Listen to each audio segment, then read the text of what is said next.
Brothers. Just kidding. It's that sketch, dude. I showed you. Oh. Welcome to the actual first episode of Man Up. I'm sitting here with Juan, Dom, Julio. Today's episode is going to be on make change, which is crucial when you're in recovery. And we're going to give you some different outlooks. Obviously, both points of views from somebody who's former addict, formerly incarcerated, and then somebody who's neither of those things. Yeah, as you can tell, the little guy in the corner. So first, we're gonna give a little background on both of us since it's the first episode. I'll go ahead and start. You guys have already heard a bunch, we're on TikToks that I've put out and stuff. I got 20 years in addiction. My charges range from driving, like 19 driving after revocations, because I didn't give a fuck, to domestic violence, bar fights. I don't even know how many drug charges, paraphernalia possessions, manufacturing with intent to deliver. Like, the list goes on, and it's. I didn't know about that last one. Oh yeah, it's bad. My record's bad. No.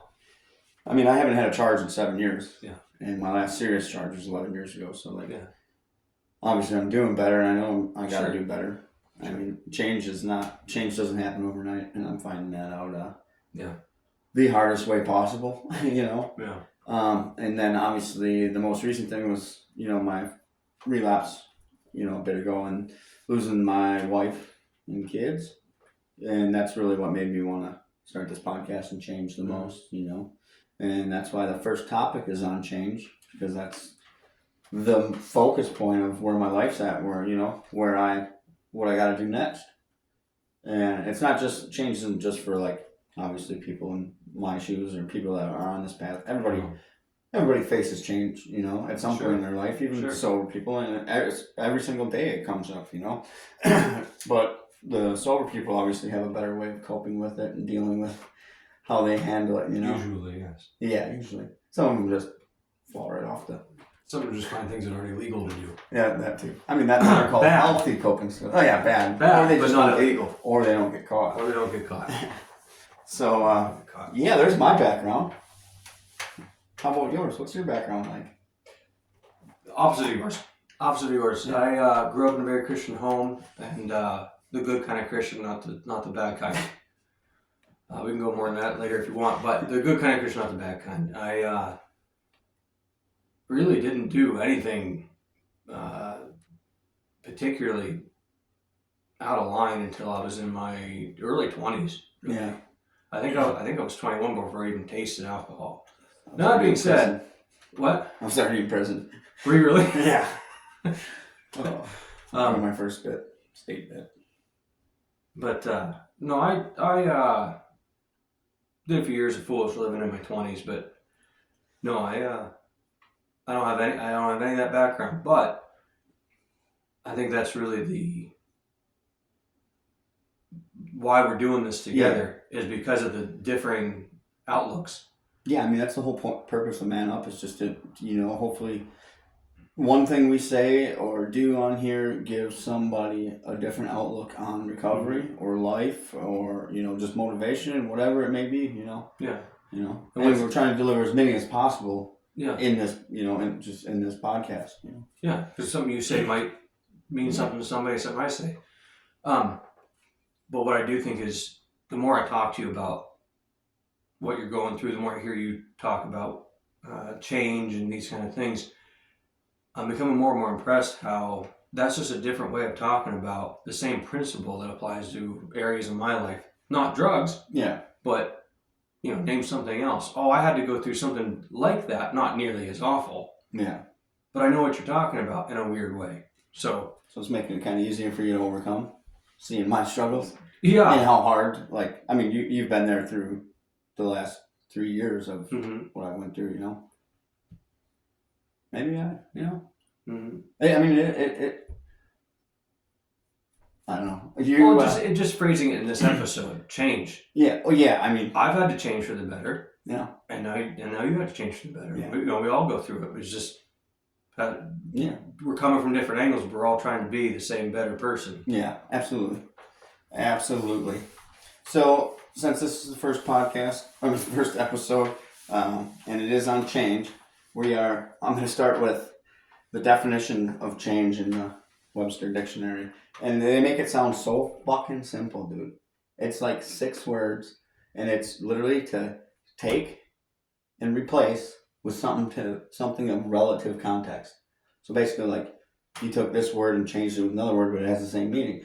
Makes it sound so fucking simple, doesn't it? But like, especially in the recovery world, the word change in basically anybody's life, actually, as soon as you say that, like, they get scared, or like, you know, people won't even think about even doing whatever it's got to do with, because the word change. Like, Yeah. but like I said, the definition is so simple, and that just amazed me. And then I want to deliver 2 outlooks that I had that helped me, and I don't even know why. They got you.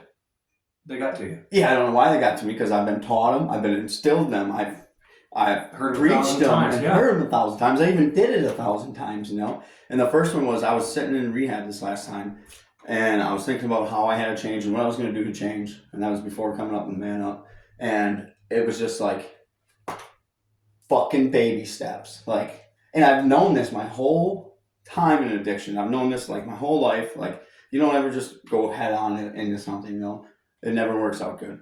And then I was thinking, like, you know, it takes on average, you know, as babies, 2 years to figure out how to walk. And that entire 2 years, you're taking baby steps. Mm-hmm. You know, I got 20 years of fucking addiction. I couldn't have taken baby steps for 2 of them years to figure out my life and get my shit together. Like, what the? Trying to do it all at once. Yeah, and that leads into the next thing I wanted to hit on was taking on too much.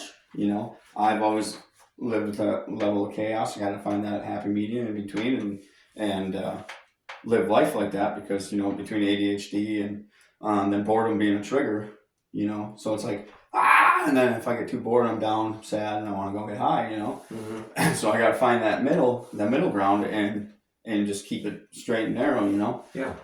And then also the other outlook is the SMART goals, which is I forgot the first letter. I got it down here: specific, measurable, achievable, relative, and time manageable goals. So there's, I call it the confidence bank. I've told you about it. Okay. It's something I kind of come up with, and I'll go into it in further episodes. And it's I made a, you know, remember I told you about investing and how they correlated, or Great what I metaphor. come. Yeah, and we'll speak on that in later episodes. Sure. But you have to set these small goals that are going to be quick and achievable. And I'm not saying you have to. I'm just giving you this outlook. Anything that we say on here, we're only saying it that, hoping that it might help somebody. Not saying that this is actually going to work for you or anything like that, you know. But what helped me was setting all these real small goals, you know, like same day goals. Mm-hmm. And I'm able to achieve them. You know, say I set 5 and I achieve 3. Focus on them 3. Put that confidence from achieving them 3 into your confidence bank, you know, and then you have something to build off of, you know, and you invested in yourself. You know, you're investing in growth, and you know you become adaptable. You know, and then after so long, you're able to take that, you know, your goal, and get a bigger one, and then a bigger one, and over time, you have in sight your end goal. Yeah. But never stop doing little, like, daily ones, you know, and you got to keep that confidence bank. You know, you got to keep something in there, because if the bank runs empty, you know, that's when bad shit happens. You start using it, and Go bankrupt. yeah. So that was one outlook. Do you have one you want to throw in, or want me to keep going? Oh no, let's hear from you. I got one more. Please. Well, I want to add to that, actually. And I said it in a couple of my TikToks. I said it in a couple of my, I think it was the last video, about the 5 people you surround yourself with. Mm-hmm. You got to get them losers out of your life. Recovery just doesn't work if you're hanging out with the same people, obviously. Like, we all, in recovery, we all know that. But you got to look deeper than that. Like, and it's not even the people you're actually surrounding yourself with. It's everybody. Like, if you don't, your friend group, the people that you're acquaintances with, your coworkers, even if you're a coworker, like if nobody has a positive wanting to go further in life attitude and you're in recovery, you're never going to get out of recovery. Like you're never going to overcome that. You got to be with positive people that want to go further in life. There's no doubts about it. None. And then like you can't have any excuses for, you know, like say you only got 3 out of 5 goals and you fell off. Like you can't have no excuses for why you did it. You just got to fucking figure out how to get back on that horse, you know? Yeah. Like, yeah. I mean, and that's what I did this last time. Like I came out feet on the ground running like full head of steam, but like I'm staying below that, you know, that line line of chaos. And, you know, and then another thing I like to do is keep track. You know, I like to keep track of everything I've done, everything I've accomplished. Like a lot of people stop, you know, they just throw it to the wayside once they did it. Fuck that.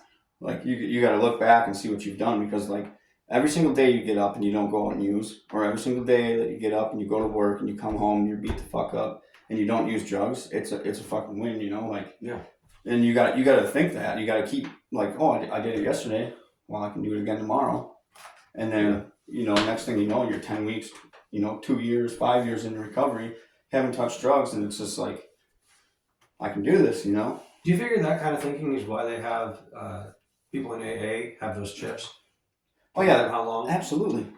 They have all types of stuff now. They have chips, they have badges for your jacket, they have stickers for your car. Yeah, I mean, the type of thinking, keeping track of your successes so far. Yeah, absolutely. And I went 3 years, I went 5 years sober, but you know, relapse always caught up with me in the end. Yeah. And we'll talk more on this, the aha moment you have when you're in recovery. I've told you about it. Yeah. Something happens in your life and you're just like, it just finally clicks. Some people don't ever have it, you know, they just keep using it until they're dead.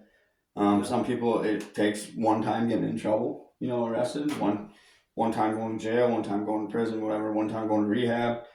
Everybody's just different, you know. Of course. And that boils down to your core beliefs and your core belief system, which is the hardest fucking thing to change, you know. And even sober people know that. Like if you believe in it, you believe in it, you know. Like deep down, believe in it. It's nothing's gonna change it. But sooner or later there'll be something, you know, of course, in this aspect, you know, because I'm not gonna change some of the other stuff I believe in just because I'm gotta be in recovery, you know. Sure, no. I'm not gonna change that, my morals, you know, outside of recovery. You know what I'm saying? Yeah. Yeah. I think the aha moment though is you take a deep look at your morals. Look at your morals, and in order for the aha moment to happen, something had to change about your beliefs. Not all of your beliefs, but one of your beliefs had to have changed for the aha moment to have happened in the first place. For me, it was definitely I always just like, I grew up rough and tough, you know, like when we talked on the other episode about how like my dad, you know, you never cried in your family and stuff like that. So it was always like, I didn't give a fuck about nobody, like cops, you know, nothing like that. So like, I think that was the hardest one, and the main one, like I was just gonna do whatever I wanted. You know, I liked using drugs, so like you're not gonna tell me I can't use drugs. If I like it, I'm just gonna keep doing it. You know, I'm not caring if I'm hurting other people or even thinking I'm hurting other people. And I've said it before, like this last time I relapsed, I was just as fucking confused as everybody else was. That how could I relapse, you know? I got all this shit going on, all this positive shit in my life going, and I still ended up relapsing. But since I went to rehab this last time, I figured all my stuff out, and that's why I'm sitting here today, trying to give back, trying to give back. Even though you've been doing it your whole life, you're here to help me. In different ways. Yeah. I got another outlook, and this one's funny. I call it the shit box. I've told you about it. You have. And I'm not talking about that car in your driveway that you've been saying you were going to fix up for the last 10 years. I'm going to fix it. I am. I'm talking about the mental shit box. And it goes right hand in hand with self-inventory every morning. And I said on the last episode that self-inventory is like, it helps me out so much. You know, just checking in before I get out of bed in the morning. Like, if I'm fucking crabby right when I wake up, I know one of the coping skills I need to use to fix that, you know, so I can, you know, go to work and be in a better mood. You just go through the whole day crabby as shit, and, you know, it's not going to be good. Yeah. You gotta feel the emotion, know the emotion, and then fix the emotion. You know. So Say that again, a bit slower. you gotta know the emotion, feel the emotion, and then fix the emotion. I like that. Yeah, I've just come up with it. No. So my shitbox outlook, Okay. it's like, you know, the little doo doo doo, and then a cloud when people talking like the old cartoon strips. Yeah. So it's like that, and it just chills up here all day long with me, and it's like I throw all my shit into it, like all the shit I gotta deal with, like the divorce, you know, recovery, like, and I throw them all up there, and then I try to pick one out every day. Obviously, recovery comes out every day, but then I try to pick, you know, something that's easy to work on right now, being, you know, I'm back into like early recovery. But I'll pick one out, and then I'll just focus on that all day long. I won't try to take on any more than just one, and then I'll focus on that all day long, and I'll think about it, and I'll figure out what I gotta do to make, you know, I'll set a goal, try to figure out, you know, the first step in fixing that, dealing with it. Yeah. You know, I gotta go get spark plugs today, you know, for the car. Like, Yeah. You do that same thing if you're trying to fix the car in your driveway. You do it one step at a time, small step. Like, Yeah. And it goes back to the first outlook we spoke on. You know, so that's the other outlook that I carry around, and that I actually have another one that it coincides with the investing with that. I don't think I ever told you about it, but like I said, we'll get to it. Give me a second because I want to talk about the last one. Yeah. So the last one you're talking about dealing with these things one at a time. You know, like you listed your divorce. You don't ignore your. I'm setting you up here because I'm trying to make you say something I don't want you to say. Okay. You're not saying that you only deal with your divorce on the day that you decide to deal with your divorce. Like you're dealing with that every day, but emotionally. Yeah, that's right. Emotional You're talking shit about- box. Yeah, the The emotions. mental shit box. Yeah. I'm not dealing with those feelings right now. I have this as a priority. Yeah. And then tomorrow we'll see. Yeah. Okay. So like, you know, you got divorced on, like in my case, I have no contact with her, and not because of any charges or anything. We're not seeing eye to eye. So like, I don't have to deal with it today. you Yeah. know? I don't have a court date till this date. Yeah. So I don't. I mean, obviously it's still there mentally and emotionally. Yeah, there's stuff I don't to have do to bring it. physically. And I don't have to bring it out. Like I don't Right. have to. I don't have to show it. I don't have to. You know, I'm still feeling it, but I don't have to Right. let everybody else see I'm feeling it. As long as you're taking something else out of the box Yeah, today. yeah. You gotta always take something. You're out always and taking work on something it. out. Always taking something out and working on it. It's like It's taking a not withdrawal. That's the mental. Remember I told you about the mental emotional bank. Yeah. Like Oh, it's like you a said- bank account. You said withdraw. I was talking drugs. Wrong, early wrong confused. withdrawal. Right. No, a But- bank withdrawal. Yeah. So like you withdraw from your bank, your Right. mental shitbox bank in the Mhm. morning, and figure out what one you're gonna work on, make the smart goals for it, and then you work on that throughout the day. Yeah. And then deposit at the end of the night. You can deposit at the end of the night, and I don't want to. I got that whole thing drawn up. I don't want to talk too much on the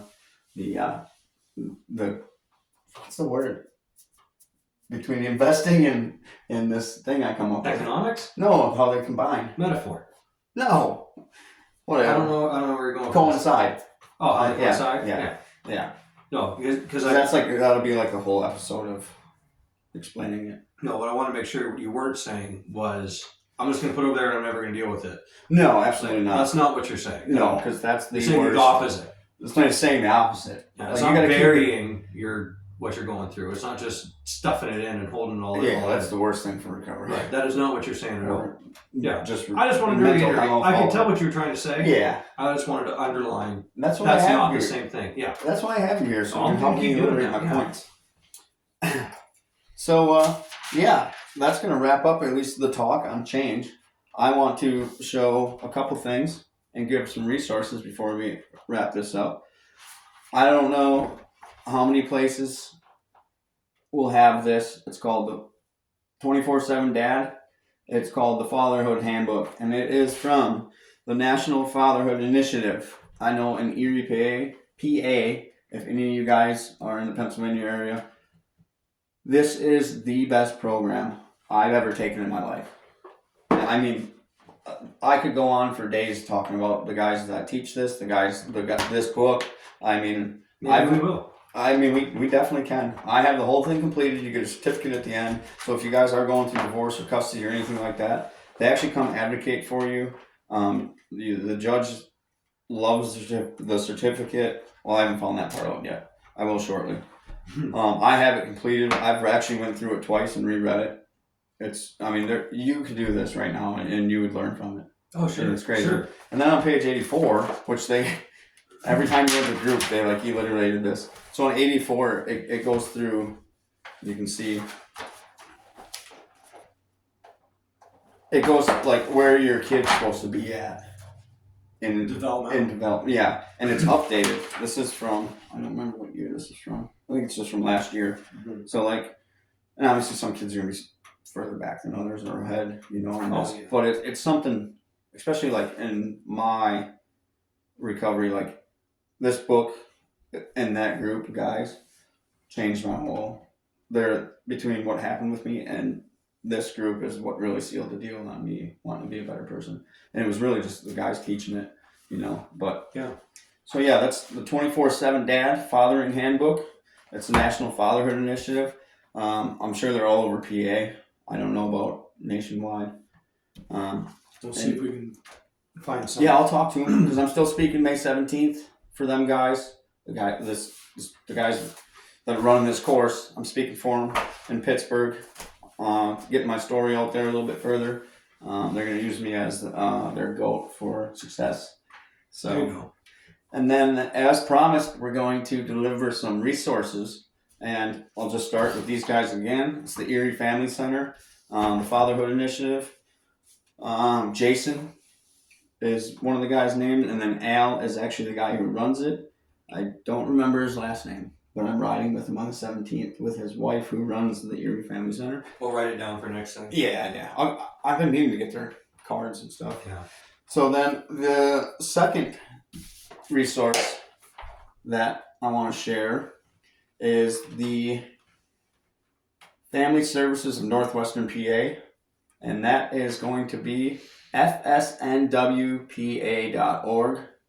and they're going to be like a big brother, big sister, adoption services.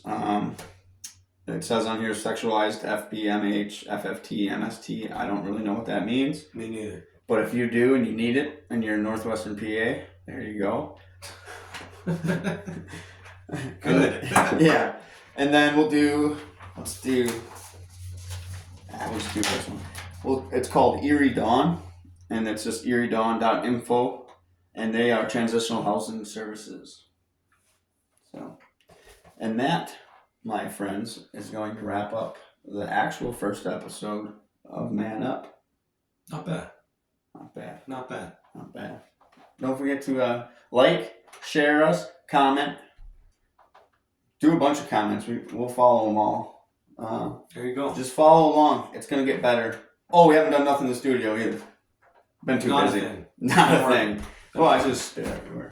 Well, Peace out.